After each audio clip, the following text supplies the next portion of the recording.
नमस्कार, आप देख रहे हैं वीआईपी न्यूज। मैं हूं आपके साथ शुभांगी ठाकुर। बढ़ते हैं खबरों की ओर। मुख्यमंत्री भूपेश बघेल कुछ ही दिनों में प्रदेश व्यापी दौरे पर जाने वाले हैं। दौरे से पहले सीएम भूपेश बघेल ने आज मंत्री परिषद की अहम बैठक रखी है। बैठक में सभी विभागीय मंत्रियों के साथ तमाम विषयों पर चर्चा होनी है। साथ ही कई अहम प्रस्ताव भी इस बैठक में लाए जा सकते हैं। इस दौरान सीएम भूपेश बघेल मुख्यमंत्री मितान योजना का भी शुभारंभ करेंगे। इसके बाद दोपहर करीब 2 बजे रायपुर के शंकर नगर स्थित बीटीआई मैदान में आयोजित प्रदेश स्तरीय श्रमिक सम्मेलन में शामिल होंगे।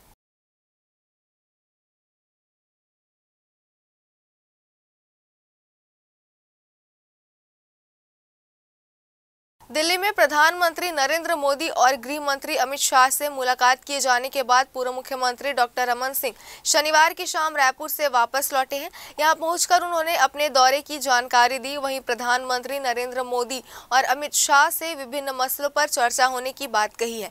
उन्होंने बताया कि मिशन 2023 के लिए राष्ट्रीय अध्यक्ष जेपी नड्डा और महामंत्री बीएल संतोष द्वारा बैठक भी ली गई है। इस दौरान मुख्यमंत्री भूपेश बघेल के बयान का पलटवार भी उन्होंने किया है।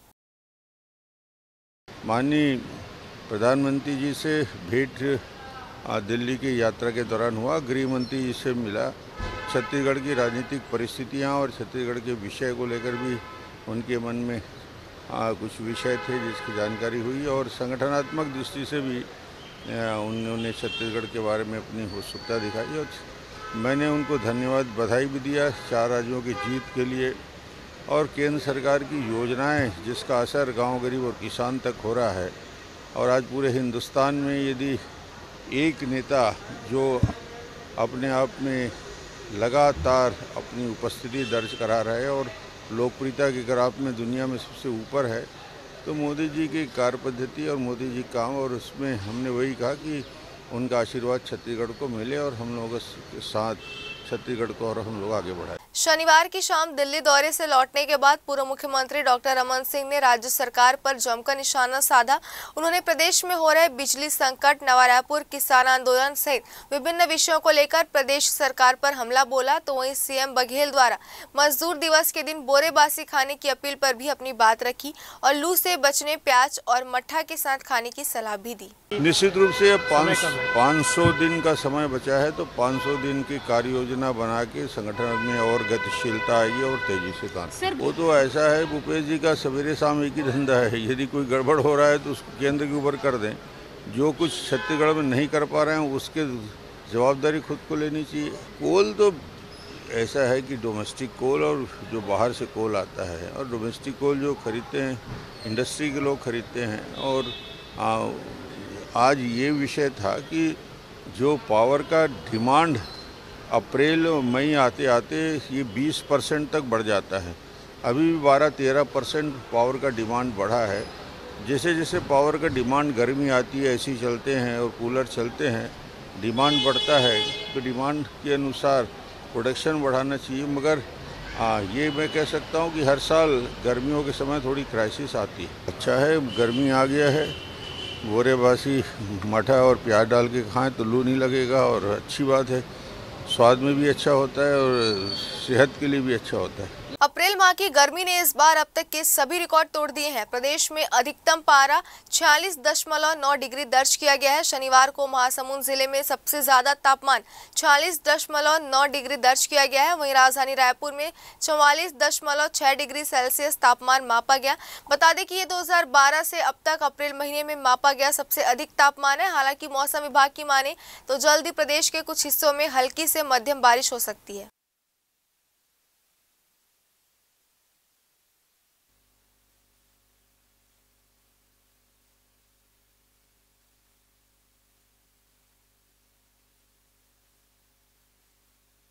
सरगुजा जिले में नवपदस्थ एसपी भावना गुप्ता द्वारा पदभार ग्रहण करने के बाद से ही लगातार जिले के विभिन्न थानों का औचक निरीक्षण किया जा रहा है, जहां वह थानों में व्यवस्थाओं का जायजा लेने के साथ ही थाने में दर्ज होने वाले एफआईआर, रोज नामचा और गुम इंसानों के संबंध में जानकारी प्राप्त कर रही है।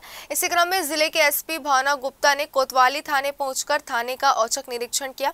कोतवाली थाने में पदस्थ थाना प्रभारी सहित कर्मचारियों से अवगत होते हुए थाने का निरीक्षण किया। इसके साथ ही थाने में दर्ज सभी मामलों की जानकारी भी ली। इसके बाद थाने में पदस्थ थाना प्रभारी और कर्मचारियों को आवश्यक निर्देश दिए हैं।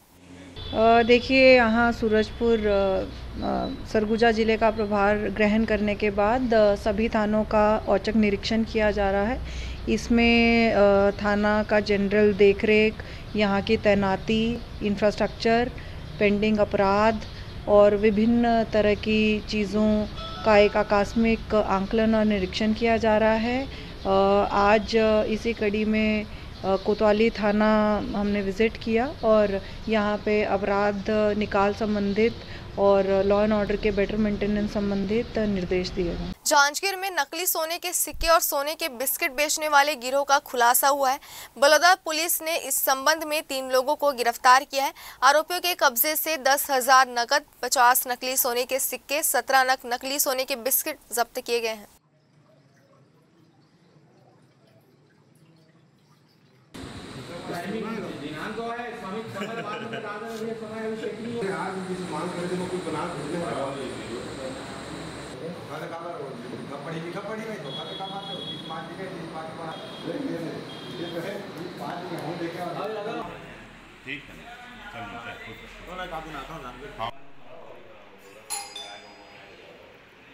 प्रार्थी कृष्ण कुमार देवांगन थाना बलौदा का रिपोर्ट दर्ज कराया था कि आरोपी विजय, कोमल और मनहरण उसके पास आए और उसको प्रार्थी को यह बोलकर कि उनको पैसे की ज़रूरत है, उसकी पत्नी बीमार है और उसको गड़ा हुए हांडे में सोने का बिस्कुट और वो सिक्का मिला था, उसमें से एक वो बेच देगा करके 50,000 रुपये में बेचने के लिए उसको बताया था। तो प्रार्थी ने उसको 30,000 रुपये में ख़रीद लिया था सोना समझकर, और बाद में जब प्रार्थी उसको चेक कराया तब उसको पता चला कि वह नकली है और उसके साथ धोखाधड़ी हुई है।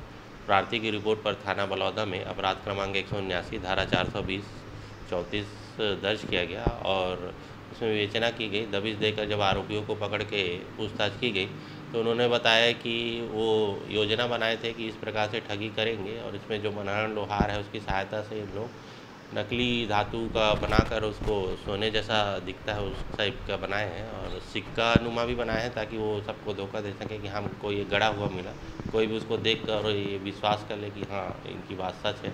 और ऐसा ही करके वो प्रार्थी को ठगी करके 30,000 रुपये उससे ले लिए। सरगुजा जिले में नवपदस्थ एसपी भावना गुप्ता द्वारा हेलमेट के प्रति लोगों को जागरूक किया जा रहा है। साथ ही 3 सवारी वाहन चालकों पर कार्रवाई भी की जा रही है। सरगुजा जिले में एसपी भावना गुप्ता के निर्देश पर अंबिकापुर शहरी क्षेत्रों में पुलिस द्वारा पॉइंट लगाकर लोगों को हेलमेट के प्रति जागरूक किया गया। साथ ही 3 सवारी वाहन चालकों पर चालानी कार्रवाई भी की गई। शहर में चलने वाले सभी लोगों को हेलमेट पहनकर वाहन चलाने की समझाइश दी गई है। इसके बाद आगे इस पर कार्रवाई करने की बात भी कही गई है।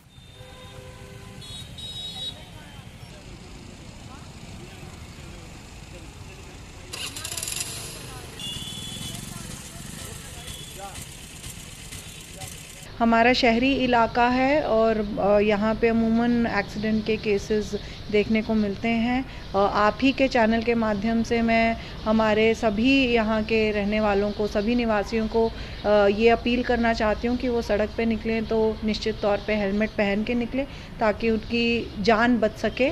और पुलिस प्रशासन जो एक मुहिम अभी चलाएगी हेलमेट कंप्लायंस हर सर हेलमेट की मुहिम में, उसमें हमारा सहयोग करें। मुख्यमंत्री भूपेश बघेल एक और सौगात प्रदेशवासियों को देंगे। अब 1 मई से मुख्यमंत्री मितान योजना शुरू की जा रही है, जिसके माध्यम से सरकारी सेवा प्रणाली घर बैठे मिलेगी। इसकी सारी प्रक्रिया डिजिटल होगी। आपको बता दें कि मुख्यमंत्री भूपेश बघेल के नेतृत्व में प्रदेशवासियों को सुविधा पहुंचाने के लिए अलग अलग तरह की योजना चलाई जा रही है। प्रदेश कांग्रेस कमेटी में बड़ा फेरबदल हुआ है। अमरजीत चावला को प्रभारी महामंत्री नियुक्त किया गया है। इससे पहले चंद्रशेखर शुक्ला ये जिम्मेदारी संभाल रहे थे। अब उनकी जगह अमरजीत चावला को ये जिम्मेदारी दी गई है। अब नियुक्ति पर बीजेपी सवाल उठा रही है। किसान मोर्चा के प्रदेश उपाध्यक्ष गौरी शंकर श्रीवास ने कांग्रेस पर तंज कसा है। प्रदेश कांग्रेस कमेटी के अध्यक्ष मोहन मरकाम जी और सभी शीर्ष नेतृत्व ने मुझ पर जो भरोसा और विश्वास जताया है, बड़ी जिम्मेदारी है और कठिन जिम्मेदारी भी है। मैं भरसक प्रयास करूंगा कि संगठन और सरकार के बीच में तालमेल के साथ जो हम बहुत अच्छा काम हमारी सरकार भी कर रही है। देखिए, नैतिकता, अनुशासन ये कांग्रेस पार्टी की डिक्शनरी में नहीं है। इस बात का परिचय कहीं न कहीं आज की नियुक्ति ने दे दिया है। कुछ माह पहले राजीव भवन में मोहन मरकाम जी के सामने सन्नी अग्रवाल जी द्वारा अमरजीत चावला जी को जो अपमानित किया गया, गाली गलौज किया गया और पूरे मामले में लीपापोती करते हुए सन्नी अग्रवाल जी को फिर से बहाल कर दिया गया और प्रभारी महामंत्री चंद्रशेखर शुक्ला से ये प्रभार छीनकर अमरजीत चावला जी को दे दिया जाता है। तो क्या ये गाली खाने का इनाम मिला है, क्या ये अपमानित होने का इनाम मिला है, इस बात को कांग्रेस पार्टी बताए। हालांकि विषय कांग्रेसियों का है, पर चूंकि राजनीति में शुचिता, मर्यादा, अनुशासन ये इसका रहना बहुत ही आवश्यक है। ये सारी चीजें कांग्रेस पार्टी के शब्दकोश में नहीं है और दूर दूर तक दिखाई नहीं देती है। हमारे छत्तीसगढ़ में कई किस्म के पारंपरिक व्यंजन है। इसमें से एक है बोरेबासी, जिसका नाम सुनकर ही मुंह में पानी आ जाता है। इसको खाने से भीषण गर्मी से हमें राहत मिलती है और हमारे शरीर का तापमान सामान्य बना रहता है। छत्तीसगढ़ वासी इसे नमक, आम की चटनी, मिर्ची की चटनी, प्याज के साथ बड़े ही चाव से खाते हैं। यह केवल व्यंजन ही नहीं अपितु इसका अपना वैज्ञानिक महत्व भी है। और क्या क्या खास है बोरेबासी में, आइए सुनते हैं उनसे जो रोज खाते हैं बोरेबासी।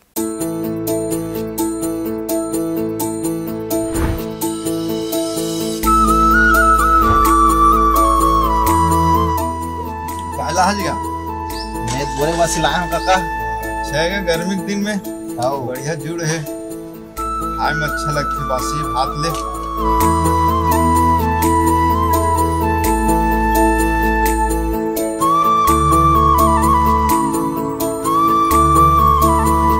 अमन भैया छत्तीसगढ़ के रहने वाला, बोरेबासी खाने वाला है। ये जा पिज्जा चाउमीन फमी ले जाना है, प्याज मिर्ची चटनी ईल खाने वाला आदमी है। सीधा सुबह का उठन बासी खाथन, बासी खा के फिर काम में जाथन, काम में बासी धर के मुनगा भाटा लाथन।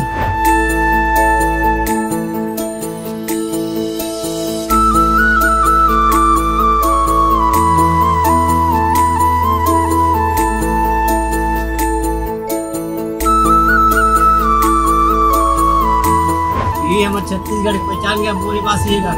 बोरेबासी खा के मस्त ठंडा ठंडा लाते।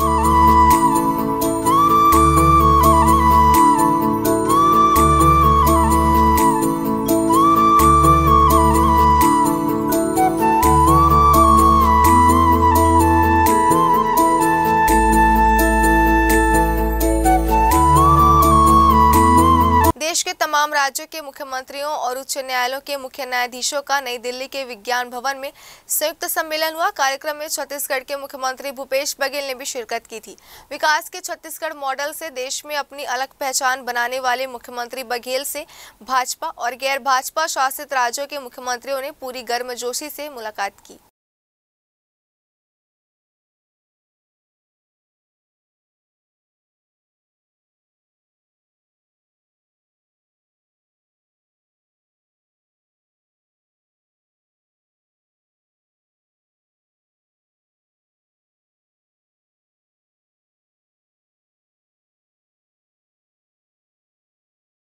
छत्तीसगढ़ राज्य के नगरीय प्रशासन मंत्री शिव कुमार डहरिया ने बीजेपी पर कई गंभीर आरोप लगाए हैं। उन्होंने नेता प्रतिपक्ष धर्मलाल कौशिक की तरफ से झीरम घाटी हत्याकांड में याचिका लगाने को लेकर बीजेपी और नेता प्रतिपक्ष धर्मलाल कौशिक समेत पूर्व सीएम को जमकर घेरा। उन्होंने कहा कि नेता प्रतिपक्ष न्यायिक जांच आयोग की जांच को रोकने का प्रयास कर रहे हैं। तत्कालीन भाजपा सरकार और उनके मुख्यमंत्री इस हत्याकांड में सम्मिलित दिख रहे हैं, इसलिए बीजेपी लगातार प्रयास कर रही है कि किसी भी तरह से न्यायिक जांच को रोका जाए।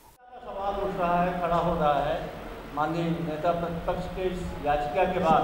उस संबंध में माननीय मंत्री जी आप सबके समक्ष, भारतीय जनता पार्टी झीरम घाटी कांड होने के बाद जानबूझकर तथ्यों को छिपाने को और जांच नहीं करने का हमेशा इनका उद्देश्य रहा है।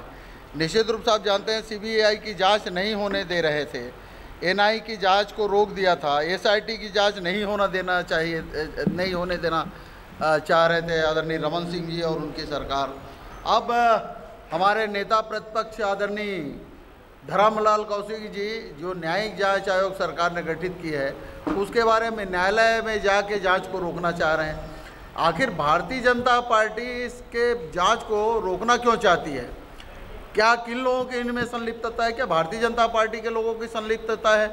भाई न्यायिक जांच आयोग बना इसलिए कि तथ्यों को सामने आना चाहिए, और ये किसी भी तथ्य को सामने आने देना नहीं चाहते। इनके नेता रमन सिंह जी के राज में इस तरह की घटना हुई जो हमारे कांग्रेस का एक पूरी पीढ़ी समाप्त हो गई।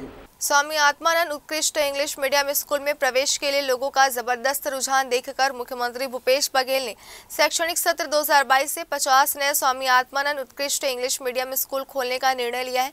मुख्यमंत्री ने ट्वीट कर इस संबंध में जानकारी दी। उन्होंने ट्वीट किया है कि आगे भी जितनी जरूरत होगी उतने स्कूल तैयार होते रहेंगे। बच्चों की शिक्षा गुणवत्ता से कोई समझौता नहीं किया जाएगा। प्रदेश के 126 स्कूलों के 34,652 सीटों के लिए तकरीबन 1.5 लाख आवेदन प्राप्त हुए हैं। रायपुर जिले में संचालित 9 सरकारी इंग्लिश मीडियम स्कूलों में पहली से 12वीं तक की कक्षा में प्रवेश के लिए 27,000 से ज्यादा आवेदन मिले हैं, जबकि जिले में संचालित इन स्कूलों में कुल उपलब्ध सीटों की संख्या करीब 2,000 हो गई है। इसी तरह राज्य भर में संचालित कुल 171 स्वामी आत्मानंद उत्कृष्ट इंग्लिश मीडियम स्कूल में एक सीट के पीछे कई गुना अधिक आवेदन मिल रहे हैं।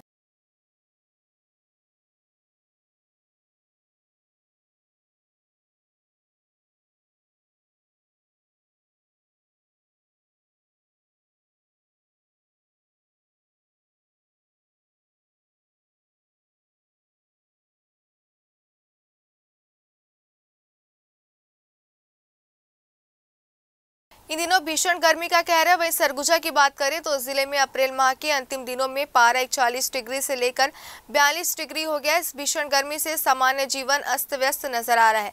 लोग घरों में ही रहना ज्यादा पसंद कर रहे हैं। बाहर निकलने पर लोग ठंडा पानी, गन्ने का जूस और नारियल पानी जैसे चीजों का लाभ उठा रहे हैं। वहीं छोटे बच्चे, बुजुर्गों के लिए यह गर्मी बहुत ही असहनीय साबित हो रही है। बहरहाल हमने शहर के कुछ चिन्हित जगह पर लोगों की प्रतिक्रिया ली। आइए दिखाते हैं आपको कि इस भीषण गर्मी को लेकर लोगों की क्या प्रतिक्रिया है।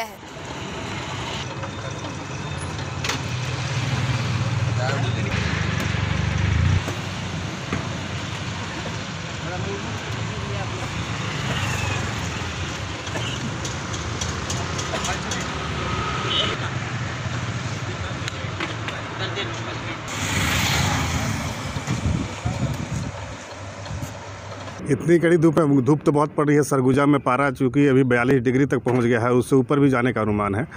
और दोपहर में तो आदमी को निकलना मुश्किल है, सारी सड़कें सूनी हो जाती है। बहुत मजबूरी के लिए आदमी बाहर निकलता है, लेकिन ऐसे समय में भी डॉक्टरी सलाह लेके हम निकलते हैं बाहर।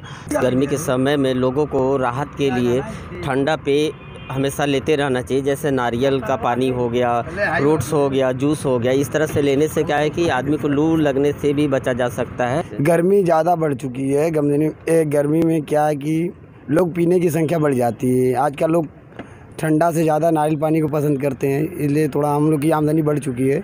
दिन भर में नहीं भी तो लोग 200 से 300 प्रतिदिन आना जाना होते रहता है हमारे यहाँ। बार बहुत ज़्यादा गर्मी पड़ रही है और दिक्कत ये है कि अपने ज़रूरी काम की वजह से हम घर से निकलना पड़ रहा है और दोपहर में कोशिश कर रहे हैं कि हम घर से कम निकलें और जितना हो सके गर्मी से बचने की कोशिश करें। यहाँ नगर निगम को पानी की व्यवस्था पियाऊ खुलवाना चाहिए हर चौक व्यवस्था पे, और बहुत लोग समाज सेवी तो हर जगह खुलवावे कर रहे हैं। कोई चना गुड़ बंटवा रहा है, कोई पानी बंटवा रहा है, मगर नगर निगम को कुछ ना कुछ व्यवस्था करना चाहिए इसके लिए। धमतरी में बड़ौदा RCT द्वारा ग्राम दोड़की में ऑफ कैंपस प्रशिक्षण शिविर आयोजित कर 31 महिलाओं को स्वरोजगार के उद्देश्य से विभिन्न पाठ्यक्रमों में प्रशिक्षण दिया गया।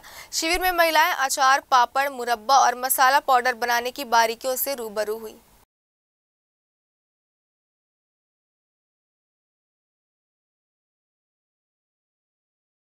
सीतापुर पुलिस ने 15 किलो गांजे के साथ एक आरोपी को गिरफ्तार किया है। दरअसल पूरा मामला यह है कि एक व्यक्ति लेलुंगा की ओर से गांजा लेकर अंबिकापुर की ओर खपाने जा रहा था, जिसकी सूचना सीतापुर पुलिस को मिली। सूचना मिलते ही थाना प्रभारी रुपेश नारंग अपने दल बल के साथ सोनतराई के पास घेराबंदी कर उसे तस्कर को पकड़ लिए। पूछताछ करने पर उसने अपना नाम मनपहरू चेरवा, पिता बनकेला चेरवा, उम्र 25 वर्ष, निवासी खलीबा, थाना गांधीनगर बताया। उसके पास से सफेद बोरी में 15 किलो गांजा जब्त किया गया है। आरोपी के खिलाफ NDPS एक्ट के तहत मामला दर्ज करते हुए न्यायिक रिमांड पर जेल भेज दिया गया है। दिनांक 29/4/2022 को थाना सीतापुर पुलिस जिला सरगुजा को हमारी जो टीम जो है विवेचना के लिए जब निकली हुई थी सुबह भोर में, उसी दौरान हमको सूचना मिला कि जो है एक व्यक्ति जो है लेलुंगा क्षेत्र से मोटरसाइकिल में जो है गांजा की तस्करी करते हुए अंबिकापुर की ओर जा रहा है। इस पर हमने जो है खबर मिलने पर तत्काल घेराबंदी किया और आगे हमारे सोनतराई मोड़ के पास जो है चौक के पास उसको जो है सस्पेक्ट जो वाहन था उसको पकड़े और तलाशी लिए तो उसमें जो है उस व्यक्ति के पास से लगभग 15 किलो गांजा बरामद हुआ है। पूछताछ पर उन्होंने अपना नाम मनपहरू चेरवा निवासी एक खलीबा थाना गांधीनगर जिला सरगुजा का रहने वाला बताया है। सीतापुर पुलिस ने आरोपी के विरुद्ध अपराध क्रमांक 121/2022 धारा 20 BNDPS एक्ट के तहत कार्रवाई की है। धमतरी अपर कलेक्टर दिलीप अग्रवाल सेवानिवृत्त हुए। राजस्व विभाग की ओर से विदाई समारोह का आयोजन किया गया, जिसमें विभाग के अधिकारियों और कर्मचारियों ने अपर कलेक्टर दिलीप अग्रवाल को पुष्पगुच्छ भेंट कर उनके उज्जवल भविष्य और सेहतमंद जीवन के लिए शुभकामनाएं दी। इस अवसर पर SP Prashant Thakur, ASP Nivedita Paul, ADM Rishikesh Tiwari, नगर निगम आयुक्त मनीष मिश्रा, एसडीएम धमतरी विभोर अग्रवाल और एसडीएम कुरुट डीसी बंजारे ने अपने विचार प्रकट किए।